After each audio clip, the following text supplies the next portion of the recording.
आमिर लियाकत साहब के वर्षा जो हैं वो पोस्टमार्टम करवाने में रुकावट पैदा कर रहे हैं। पोस्टमार्टम जो है उसकी कोई हद मुकर्रर नहीं की गई। जहर की आमेज़ से बिलफर्ज मारा गया होगा तो वो जहर जो है मिट्टी के अंदर मौजूद होगा। कबर की बेहरमती हो जाएगी। इस वजह से तफ्तीश के अमल को नहीं रोका जाता। इस मौत के अंदर आज तक की तारीख में ये पता नहीं लगाया जा सका कि मौत की वजह क्या थी। अब इस चीज़ के अंदर कोई आभाम नहीं है कि मौत में वाज़ेह तौर पे शक शुबात थे कि मौत में कोई तशद्दुद का अंसर था और गुर्दे की जो जिस्म है उसकी हड्डियाँ टूटी नहीं है। फैमिली की इंटरवेंशन की वजह से पोस्टमार्टम को रोका जाए तो ये बहुत बुरा प्रेसिडेंट होगा आने वाले वक्तों के लिए। कॉज ऑफ डेथ असर्टेन करना बहुत ज़रूरी है।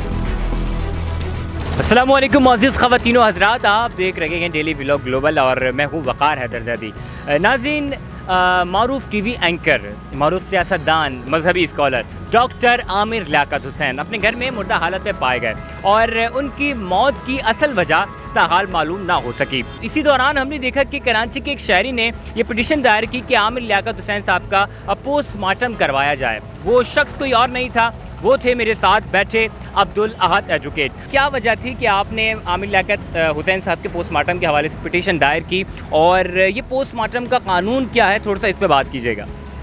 वकार, देखें, पहली बात कि मेरा उनसे किसी भी तरह का कोई ज़ाती रिश्ता नहीं था, लिंक नहीं था, लेकिन मैं समझता हूँ कि as being a student of law, क्योंकि मैं लॉ प्रैक्टिस भी करता हूँ और बतौर वकील हमारी ज़िम्मेदारी है कि हम माशरे में पेश आने वाली इलीगलिटीज़ को हाईलाइट करवाएँ। तो मैं समझता हूँ कि जिस तरह से उनकी मौत वाक़ई हुई उसके अंदर तफ्तीश के अमल को जो नामुकम्मल छोड़ा गया वो मैं समझता हूँ बहुत बड़ी इलीगलिटी थी और उसको पूरा होना चाहिए था। नोइंग द फैक्ट कि जब उनकी डेथ हुई तो कंसर्न्ड एसएचओ ने भी पोस्टमार्टम की दरख्वास्त जो है वो मूव की मजिस्ट्रेट साहब के पास। उसके बाद जहाँ तक आपने लॉ की बात की कि इस पर कानून हमारा क्या कहता है कि पोस्टमार्टम का लॉ क्या है, तो मैं समझता हूँ पोस्टमार्टम का लॉ बहुत क्लियर है। वो ये है और सेक्शन 174, 176 सीआरपीसी के अंदर डिस्क्राइब्ड है ये क्रिमिनल प्रोसीजर कोड में। वो ये कि अगर कोई भी मौत ऐसी वाक़ई होती है कि जिसके अंदर कत्ल का शुबा है या उस मौत के अंदर सस्पिशियस एलिमेंट्स हैं या ऐसा लगता है कि उस मौत के पीछे कोई एप्रीहेंशन ऑफ क्राइम है, तो फिर जो कंसर्न एसएचओ है उसकी ज़िम्मेदारी कि उसको इन्वेस्टिगेट करे, उसकी इंक्वेस्ट रिपोर्ट, इन्वेस्टिगेशन रिपोर्ट जो है मजिस्ट्रेट के पास जमा करवाए और मजिस्ट्रेट अंडर सेक्शन 176 अगर चाहे तो वो उस डेड बॉडी का पोस्टमार्टम भी करवाता है। फिर अगर वो फर्दर चाहे तो अगर वो बॉडी बिलफर्ज अगर वो दफन हो चुकी है, उसको बरी कर दिया जा चुका है, तो मजिस्ट्रेट अपने इख्तियार इस्तेमाल करते हुए उसको डिसेंटर भी कर सकता है, एग्ज्यूम भी कर सकता है और कबर कुशाई करवा के भी उसका पोस्टमार्टम करवाता है। तो कानून में इसकी पूरी तरह इजाज़त है। मैं समझता हूँ कि उनकी मौत के अंदर ऐसे सस्पिशियस एलिमेंट थे जिनका जवाब हासिल करना बहुत ज़रूरी था।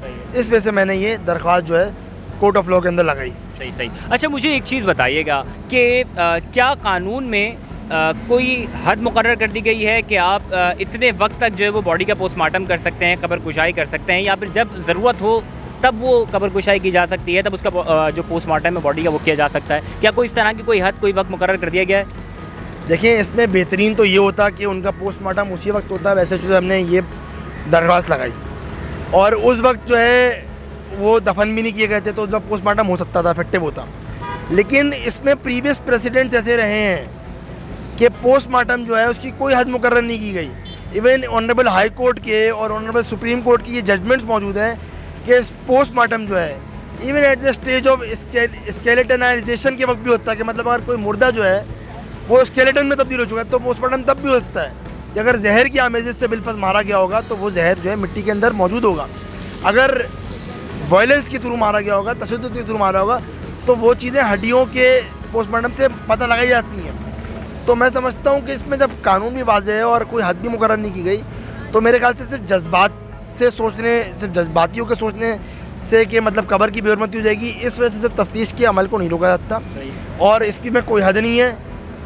कोर्ट के पास में जुरिडिक्शन है पूरी मुकम्मल कि वो जब चाहे पोस्टमार्टम तब करवाती है। अगर वो इस बात पे कन्विंस हो जाए कि मौत के अंदर ज़रा भी शुबू को शुबात है और इस मौत के अंदर आज तक की तारीख में ये पता नहीं लगाया जा सका कि मौत की वजह क्या थी।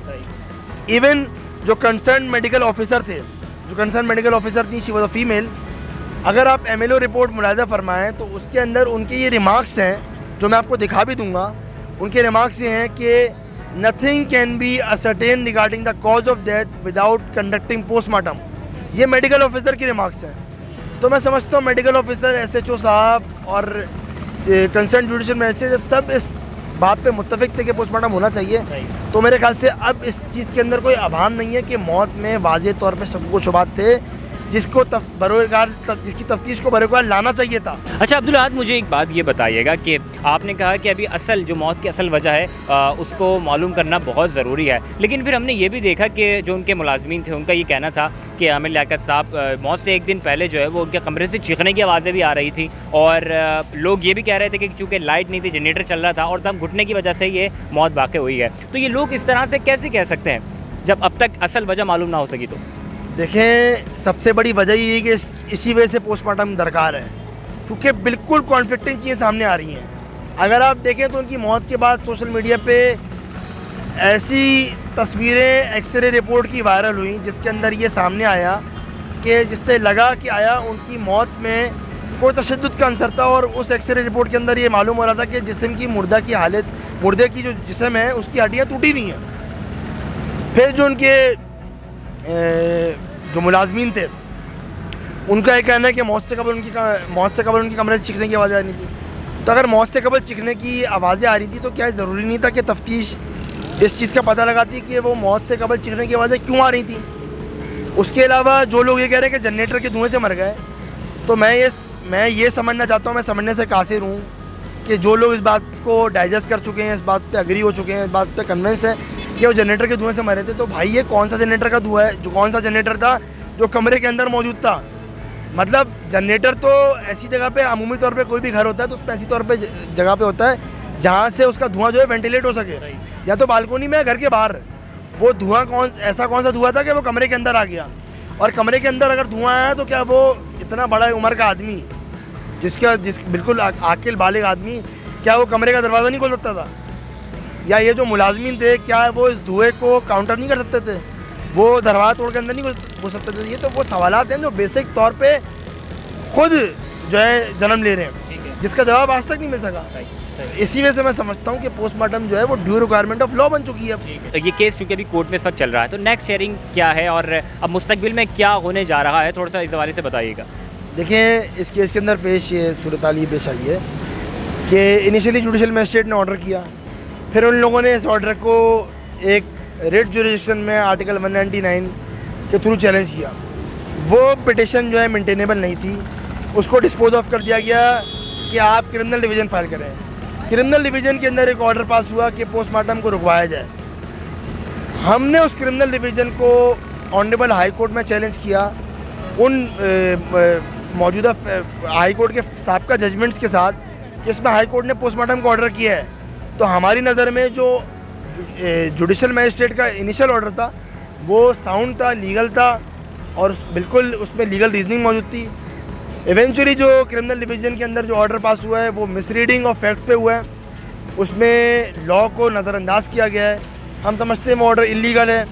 उसमें जो ऑनरेबल हाई कोर्ट के अपने प्रेसिडेंट्स हैं जो उन्होंने पहले सेट किए हैं जो जजमेंट्स के अंदर, उससे डिविएट किया गया है। इसलिए हमने उस ऑर्डर को हाई कोर्ट के अंदर चैलेंज किया। केस सब जुडिस है, हम बिल्कुल तैयार हैं, अपने दलाइल के साथ तो जाएंगे, और मुझे उम्मीद है कि बहुत जल्द इस केस का फ़ैसला आ जाएगा। और फैसला चाहे कुछ भी हो, हम ये चाहते हैं कि कानून इस चीज़ पे क्लियर होना चाहिए कि क्या ऐसी अमवात जिसके अंदर तफ्तीश का अमल नामुकम्मल हो, क्या उसकी तफ्तीश क्या सिर्फ इस बिना पे रोकी जाती है कि घर वाले इजाज़त ना दे रहे हों, या क्या उसकी तफ्तीश सिर्फ इस बिना पे रोकी जाती है कि अगर की बेहरमती ना हो? क्योंकि मैं समझता हूँ कि रियासत के कानून, आइन, ये ऐसी चीज़ें हैं और इदारे कि जिनको जज्बात से बाहर आके सोचना पड़ता है, वो किसी फ़र्द वाहिद के जज्बात पे काम नहीं कर सकते। तो मेरे ख्याल से अगर ऐसा प्रेसिडेंट सेट होता है कि फैमिली की हिंड्रेंस की वजह से, फैमिली की इंटरवेंशन की वजह से पोस्टमार्टम को रोका जाए, तो ये बहुत बुरा प्रेसिडेंट होगा आने वाले वक्तों के लिए। क्योंकि अगर आइंदा कल को कभी कोई ऐसा वाक़या पेश आता है जिसमें किसी की मौत में किसी के घर वाले ही मुलव्वस हों, तो पोस्टमार्टम तो आप करवा ही नहीं सकते, और जो मरूम होंगे उनकी मौत की कभी वजह ही नहीं बदल सकेगी। तो मेरे ख्याल से इस वजह से भी हमारे मुल्क के क्रिमिनल जस्टिस सिस्टम को बेहतर करने के लिए पोस्टमार्टम जो करवाना है इस केस के अंदर वक्त की अहम तरीन ज़रूरत है। बहुत शुक्रिया। नाज़रीन, हमारे साथ मौजूद थे एडवोकेट अब्दुल अहद, जिन्होंने ये पिटीशन दायर की थी कि डॉक्टर आमिर लियाकत हुसैन साहब का पोस्टमार्टम करवाया जाए, और साथ आप ये भी कह रहे थे कि अगर अहले खाना ये नहीं चाहते कि इस बॉडी का पोस्टमार्टम हो, और अगर तफ्तीश में पोस्टमार्टम की ज़रूरत है तो वो पोस्टमार्टम हर सूरत में किया जा सकता है। साथ उन्होंने ये भी बताया कि इसमें किसी किस्म की कोई वक्त की कैद नहीं है, जब अदालत ऑर्डर करेगी वो पोस्टमार्टम कब्र कुशाई की जा सकती है। इसी के साथ इजाज़त दीजिए अपने मेज़बान वक़ार हैदरज़ादी को। मिलेंगे अगले प्रोग्राम में एक नए मौजू के साथ। अपना बहुत सारा ख्याल रखिएगा। अल्लाह हाफ़िज़।